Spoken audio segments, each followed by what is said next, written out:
Hello दोस्तों, नमस्कार। आज की इस वीडियो में हम देखेंगे कुछ महत्वपूर्ण धाराएं एवं उनके बारे में जानेंगे कि जैसे आपने देखा होगा कि फलाने फलाने को इस धारा के अंतर्गत गिरफ्तार किया गया, न्यूज़ में आता रहता है। ठीक है, जैसे कोई मर्डर होता है, कोई हत्या होता है, कोई भी मतलब वो होता है तो उसमें दिया जाता है कि पुलिस वाले ने 302 की धारा लगाकर जेल भेज दिया, या फिर 376 लगाया, 375 लगाया। आपने ये सब देखा होगा, लेकिन इसका मतलब क्या होता है? क्या आपने कभी सोचा है कि जो धारा बताया जाता है उसका मतलब क्या होता है?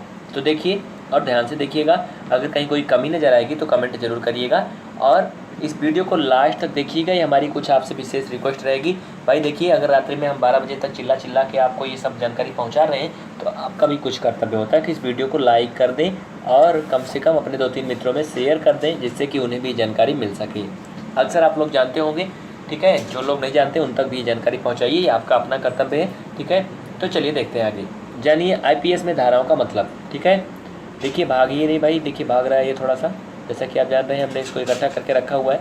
ठीक है, तो IPS में धाराओं का मतलब धारा 307। दोस्तों, अगर आप किसी को जान से मारने की कोशिश करते हैं तो हत्या की कोशिश करना भी धारा 307 के अंतर्गत आता है और आपको लंबे समय के लिए कारावास मिल सकती है। ठीक है, तो ऐसा कभी मत करिएगा।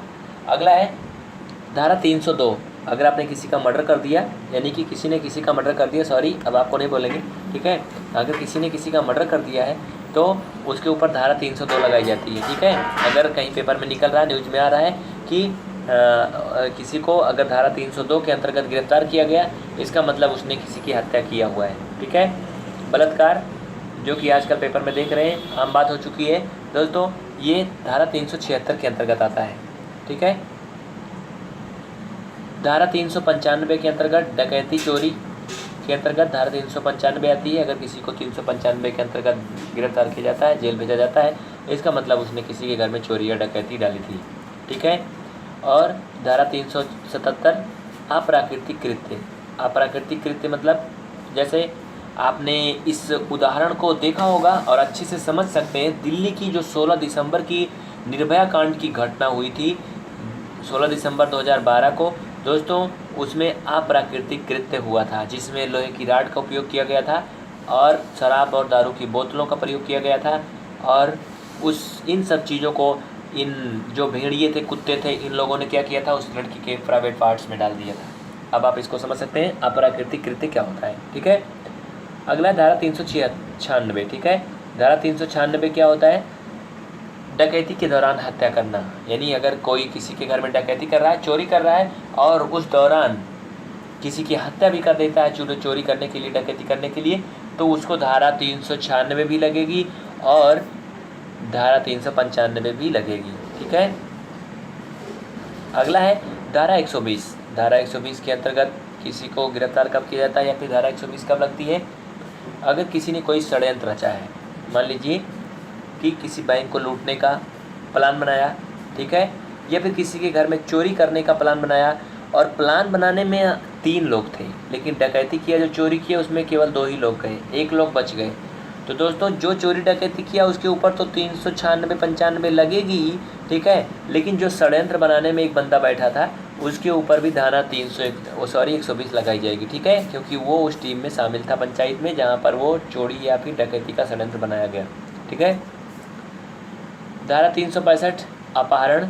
देखिए बहुत से लोग क्या करते हैं, बहुत से बच्चों का या फिर किसी महिला या फिर लड़की का अपहरण कर लेते हैं, तो इस कुकृत्य के लिए क्या होता है, धारा 365 लगाई जाती है। ठीक है, सबूत मिटाना।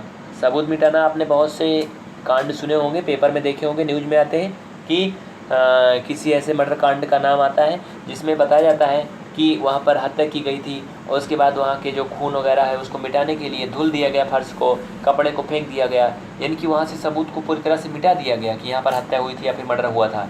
तो दोस्तों, अगर जिसने हत्या नहीं भी किया है और अगर उसने सबूत मिटाया है, यानी वहाँ पर साफ सफाई करने में सहयोग किया है, और हत्या किसी और ने किया है, तब भी अगर उसने सबूत मिटाने में सहयोग दिया है तो उसके ऊपर धारा 201 लगाई जाएगी। ठीक है, धारा 34 कहाँ लगती है? समान आशय में। ठीक है, धारा 412 छीना झपटी में लगती है। आपने देखा होगा, महिलाओं के चेन छीन लेते हैं, झपट लेते हैं, और छीना झपटी मतलब कहीं भी जैसे क्या बोलते हैं भगदड़ मच जाती है, वहाँ पर अगर छीना झपटी होती है और उस केस में कोई पकड़ा जाता है तो उसके ऊपर क्या लगाया जाता है, धारा 412।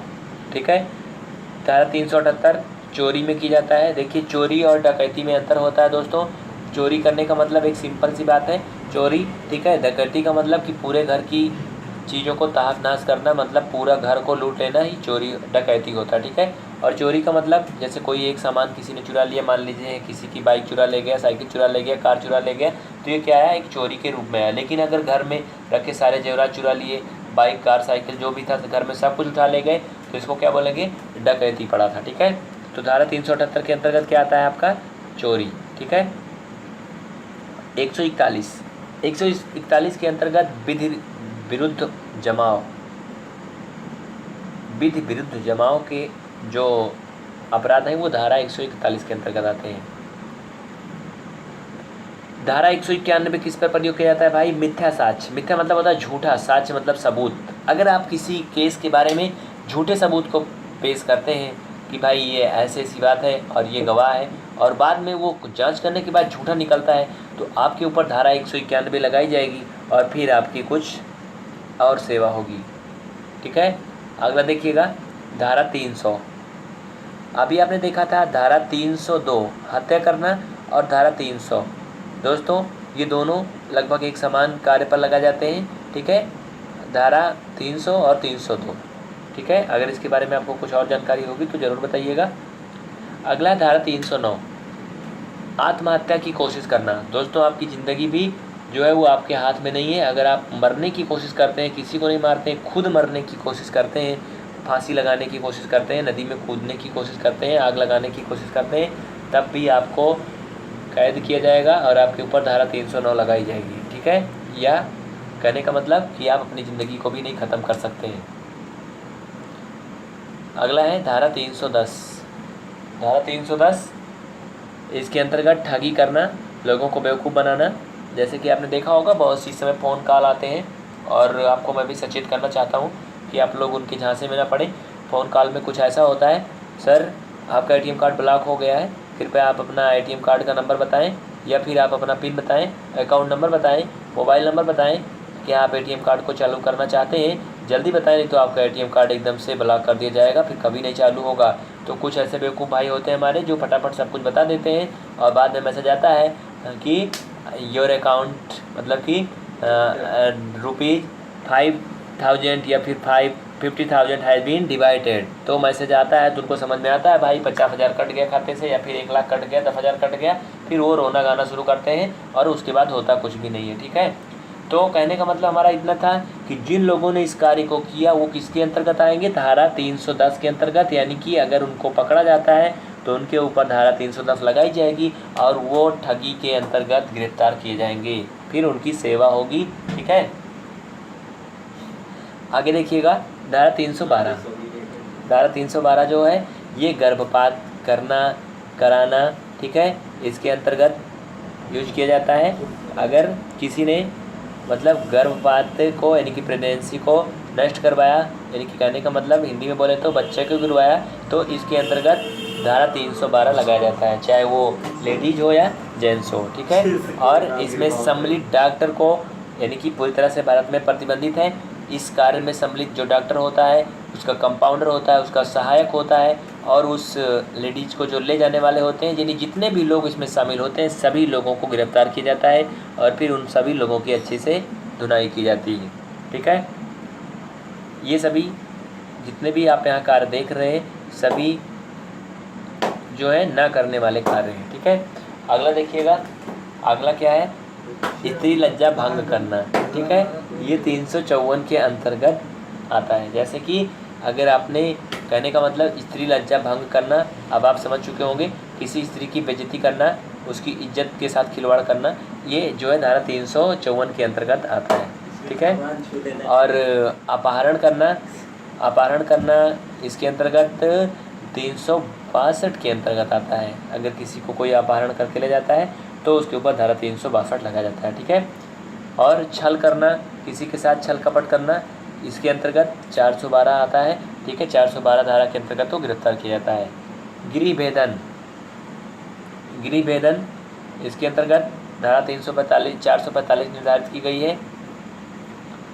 और दोस्तों, पति पत्नी के जीवन काल में पुनः विवाह करना, अगर आपकी पत्नी या फिर आपकी पति पहले से प्रेजेंट है और उसके होते हुए आप दूसरी शादी करते हैं तो आपको भारत में धारा 494 के अंतर्गत गिरफ्तार किया जाएगा। फिर आपसे रीजन पूछा जाएगा कि आपने दूसरी शादी क्यों किया। ठीक है, ये जो धारा है दोस्तों हमारे समझ से हिंदुओं में ही लागू है, क्योंकि मुसलमानों में कई शादी जो है वो अलाउ रहती है, लेकिन हिंदू धर्म में बोले तो एक ही शादी अलाउ होती है। और अगर वो पत्नी जब तक जिंदी है या फिर वो पति जब तक है तब तक आप दूसरी शादी नहीं कर सकते हैं। ठीक है।